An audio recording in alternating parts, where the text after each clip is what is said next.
Hi there. Well, I return to this this series, Why I Reject Islam. And I'm still going to talk about the life of Muhammad. This is episode 5. I want to talk about the life of Muhammad. And in this episode, I'll actually be looking at the revelation of Muhammad. And let's see what you think about such revelations, such circumstances. Would you consider these as actually coming from God or not? So let's see how it goes. Now, as you consider some of those revelations in quotes, as you consider some of them, you're going to see that they are suspicious. Some of them are, in fact, a lot of them are suspicious. You see that they are self-serving, and you wonder, is this God talking? Is this God talking, or is it Muhammad framing things up? And some people actually got it. Maybe in this episode or maybe in the next episode, we're going to see example of one of his scribes, one of his secretaries who got it, and because of that left Islam. Okay, Muslims that are knowledgeable, they understand what I'm talking about. So let's go. But here, I'm going to examine a very harmless looking hadith. Is it hadith now? No, Quran. And we will analyze it together, and we're going to see what it's all about. This is Surah 33. I did say in a video that I love Surah 33. It contains a lot of hilarious things. So let's laugh together. This is Ayah 53. It is in the same Surah 33 that Muhammad was given the privilege to to sleep with any number of women, including those whom his right hand possesses, the slave girls, the daughters of paternal aunts, daughters of maternal uncles, daughters of maternal aunts, all kinds of things, and any believing woman that would give herself to him. He could sleep with any of them. But and it's in the same Surah 33 that you have the story of Zainab in Ayah 33, Ayah 36 to 37. You have the story of Zainab there. Those ayahs came down after certain events.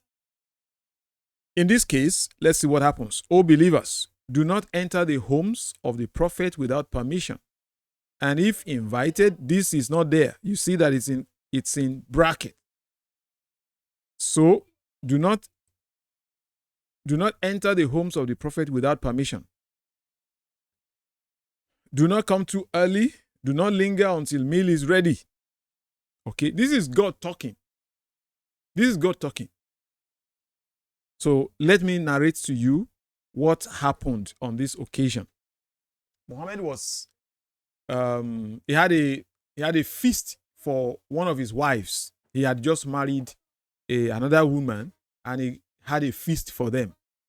And when everybody was there, they were eating, they were drinking, some were going, some were coming, some were going, some were coming, until much later he was maybe he was feeling that they should by now. So about 2 to 3 people stayed behind, and they were chatting, they were discussing when all the others had left.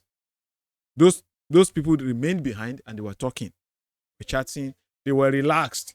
And Muhammad went out to some other place and came back and found them. And he didn't like it. He didn't like it. So let's read the story. Let's read it more. So, but if you are invited, then enter on time. Once you have eaten, then go on your way and do not stay for casual talk. Do you see that? So the people were staying for casual talk, and Muhammad didn't know how to tell them. And then Allah came to help him. Such behavior, look at this. Such behavior is truly annoying to the prophet. Yet he is too shy to ask you to leave. But Allah is never shy of the truth. Oh my goodness, this is hilarious. This is hilarious. Wow. Oh my goodness. Oh goodness. Ah, such behavior is annoying to the prophet, but he is shy. He is too shy to ask you to leave. He is too shy to ask you to leave. Do you believe that? Do you believe this is this is a revelation? This is the kind of revelation you get when you read the Quran. This, tell me if this is from God or not. Do you think it is God talking, or do you think Muhammad is the one talking here? I mean, honestly, do you think this is God? So God is talking to the people. And who is delivering the message? Who is delivering the message? It was Muhammad. So let's just do a thought process. Let's say I'm the prophet and I want to tell, let's say truly Allah has told me something. So he has told me something and I want to deliver the message. But the message is also all about me. How does that work? Which prophet in history used to deliver that kind of message? Which prophet? So let's visualize how Muhammad, let's just imagine how he delivered the message on that day. So, oh you believers. oh you believers. So when you come into the when the prophet has, I mean, this is Allah sending me to you. This is a brand new revelation that Allah has delivered to me to give you. And it's about me. So when the prophet has invited you, who is the prophet? I am the prophet. When the prophet has invited you for a meal, do not come too early. Come at the right time. And when you have eaten, don't stay behind to be chatting, because that kind of behavior is annoying the prophet. Who is the prophet? I am the prophet. And I'm the one delivering the message. And the prophet is shy to tell you who is the prophet. I am the prophet. But Allah is not shy to tell you. What kind of message is that? What has that got to do with anything? Oh. But a Muslim will read this and say, oh wow, what a wonderful revelation. Allahu Akbar, Allahu Akbar. It's a wonderful revelation. This is the prophet talking. And it's all about him. This is what you're going to get. It's about him. The same Surah 33, Ayah 36 that I like to quote, it's about him. Oh, ye who have believed. Okay, when Allah and his messenger, I am the one delivering the message, I am the same messenger, and I am the one I'm the one decreeing the matter with Allah. What kind of message is that? What kind of revelation is that? But this is what you get. Okay? So Allah is never shy. When you believers ask his wives for something, ask them from blah blah blah blah blah. It's all everything is messed up. This is revelation. All right? This is revelation. Let me look for another one. So I'm going to show Sahih Muslim. Just a moment. Sahih Muslim. Just pay attention to this. There's a miracle that is happening here. This is Sahih Muslim. 1464b. Sahih Muslim. 1464b. So listen. This is even the book of suckling. It's a book of suckling. It's a whole topic entirely, but I'm not going there today. Maybe in some other subsequent videos. So Hisham reported on the authority of his father that Aisha used to say, listen to what Aisha used to say. Does the woman not feel shy of offering herself to a man? This is with reference to, guess what? With reference to 3350. 3350. Okay? Surah 3350. This is with reference to Surah 3350. Look at it. It is in Surah 3350 that you have the story of O prophet, we have made lawful for you your wives to whom you have paid their full. So we've made lawful. We've explained what that means. Made lawful to you your wives. Of course, your wife is lawful for you, just as you're lawful for your wife too. The Bible makes that very clear, abundantly clear. Do not deprive one another. If it's in a holy matrimony, sanctioned by God, there's nothing bad. So lawful here doesn't mean marriage. It simply means sleeping with. So the wives are lawful. Okay. And the women whom his right hand have possessed, his right hand has possessed, and the daughters of this, the daughters of that, and any believing woman who offers herself. Look at this. A believing woman who offers herself to the prophet. This even says without dowry. If he's interested, it's all about sleeping. It's not marriage. It's all about sleeping with them. And so Aisha was wondering, is this not bizarre? Is this not, does this look, isn't this, there's something fishy here. There's something fishy here. So let's go back to Sahih Muslim. So Aisha said, does the woman not feel shy of offering herself to a man? This is in 1464. So even Aisha, a young girl, she was, by the way, she was less than 18 here because Muhammad died when he was 62 or 63, and Aisha was 18 when Muhammad died. Okay, he took her, she came into his house when she was 9 and consummated the marriage when she was 9 years old, and the marriage lasted for 9 years, meaning Aisha was 18 when Muhammad died. But this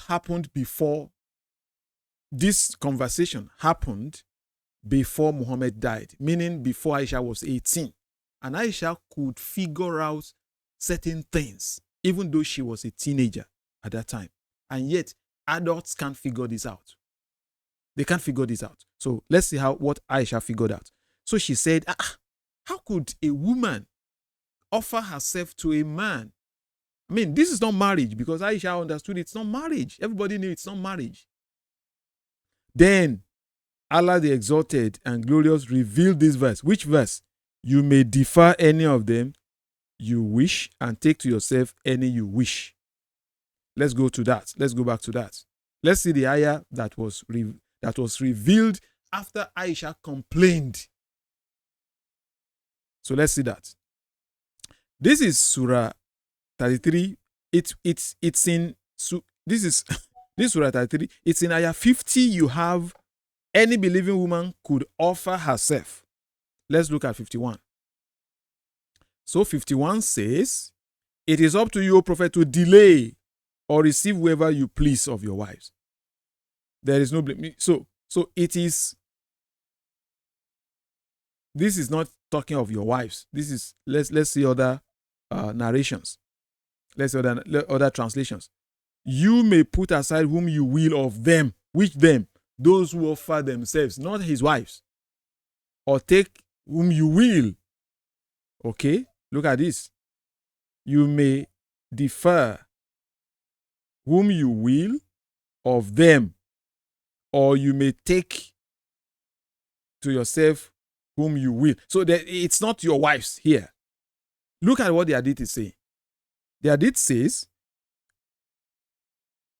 Aisha was complaining. How could a woman offer herself? Isn't it a shame? Doesn't a woman feel shy to offer herself to a man? What ayah is that referring to? That is referring to ayah 50. And it was after that that Allah then. So it means ayah 50 and ayah 51 were not revealed on the same day. Maybe not the same month. Because Aisha had to complain and complain and complain. Then the ayah 51 now came after Aisha's complaints. That, okay, hey, Prophet, well, you may imagine. Think about this. Think about this. Okay? Those of you, and there's something more that I want to say about that, but let's consider this. Don't you find these revelations problematic? Don't you find that something is fishy here? There's a manipulation here. By the way, Omar ibn al-Khattab, used to boast that there were times he would say, how about this? This would be nice. And ayah will come down. Allah will reveal it. And then how about this? Allah will reveal. That's what is happening here. Aisha was complaining that ayah 51 had a problem. No, ayah 50 had a problem. And then Allah sent down ayah 51 to moderate the whole thing. You believe this is from God? You want to bet your eternity upon this kind of revelation? But it gets worse. Let's look at what follows that Aisha said. Let's see. So when Aisha complained about ayah 50, and later on Allah sent down ayah 51, look at what Aisha says. Aisha said, it seems to me that your Lord, talking to Muhammad, your Lord hastens to satisfy your desire. Can you see this? Can you see this? This is the Arabic of it. In case you are saying, you want to start saying some blah blah. Okay? If I hover on it, it should give us the correct, if you think that this English is not right. If I copy this and put in Google Translate, you're going to see it. Aisha said, wow, something is happening here. It seems to me that your Lord is always in a hurry to grant whatever you wish. Remember, Aisha was a Muslimah at this time. And she didn't consider Allah her own Lord. She didn't consider Allah, she didn't possess Allah. She didn't claim Allah. She saw that something was wrong here. And she said, that's your Lord. That's your Lord. It seems to me that whatever you want, your Lord is existing to grant your desire. Don't you see the problem here? Aisha saw it, but Muslims are not going to see it. So these revelations are problematic. They are always about the desires of Muhammad. They are always about the desires of Muhammad. Different revelations here and there. Muhammad wants this, Allah gave it. Muhammad wanted that, Allah gave it. And then you want to tell me that that's about my own eternity? No. These are self-serving. These revelations are self-serving. They are suspicious. They are fishy. And you have to think about them. Are these revelations, this one that I'm just reading now, is it for me? And you tell me that Quran is for this, for that. So this Surah 33, Ayah 50, Ayah 51, are they for you? No, they are for Muhammad. They are for Muhammad. How do they affect me? No, they don't affect me in any way. These hadith that we have read, what lesson do I learn from that? I've drawn my lesson. That even the people listening to Muhammad in those days were sensing something, but they couldn't say it out. But Aisha, because she was his bride wife, she had the privilege of saying some things. She had the privilege. I'm going to talk about the man, his secretary, his scribe, who sensed something, and because of that, apostatized, left Islam. We'll talk about that later. I don't want this episode to be too long. In fact, I'm going to keep it under 20 minutes so that we can move on to some other areas. So we've been dealing with reasons why nobody should even accept Islam. Why everybody should reject Islam. These things are not, think about them. Think about them. And if you think that, well, there's nothing wrong here, drop your comments in the comment section below. Or better still, you can come up and let's sit down and talk. Come to our platform or invite me to your platform and let's talk about these things. But do not just put your eternity in the hands of this kind of a man receiving revelations that were meant to satisfy him. Thank you and God bless you. I'll catch you in the next video.